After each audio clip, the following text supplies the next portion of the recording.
It's being reported that the semi-truck driver suspected of killing 3 people in a DUI crash is an illegal immigrant who came in under the Biden administration. Do you know if California gave him a commercial driver's license? And then it also appears that California largely has not been cooperating with English proficiency standards. I'm wondering if the administration has any further plans to punish the state. Yes, I can confirm that California gave this individual a license, and it is something that the Department of Transportation has already looked into. I know Secretary Duffy, who's doing a phenomenal job, has spoken on this many times in the crackdown that the Department of Transportation is taking on these licenses that are wrongfully being issued to people who clearly do not deserve to uphold these positions.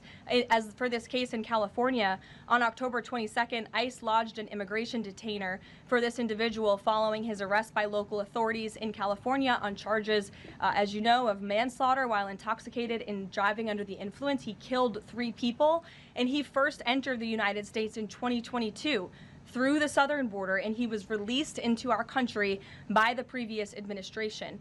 So now ICE has lodged a separate detainer for this individual, and these tragedies are following a disturbing pattern of these criminal illegal aliens being issued commercial vehicle licenses. And so yes, the Department of Transportation is absolutely cracking down on that. I defer you to them for any specifics. Venezuela, President Trump has said Maduro doesn't want to mess with the United States, and this administration is continuing to position more military assets towards Venezuela.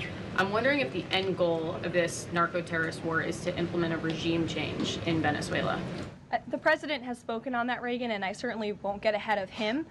What we've made very clear is that this administration is not going to tolerate international narco-terrorist organizations from trafficking drugs into the United States.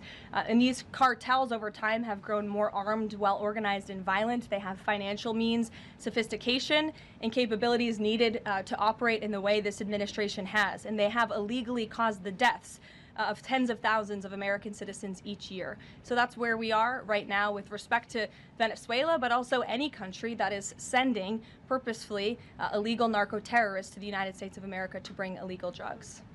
Why don't we go in the back? The U.S. and Colombia relationship right now is at one of its lowest points in decades. We heard what President Gustavo Petro had to say about President Trump. We heard yesterday the response from President Trump.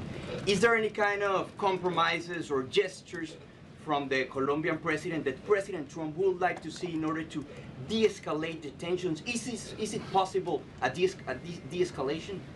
I don't think we're seeing de-escalation from the unhinged leader of Colombia right now, and I don't think the president, frankly, is interested in that at this point. He spoke on this yesterday, and I don't have anything to add to his comments.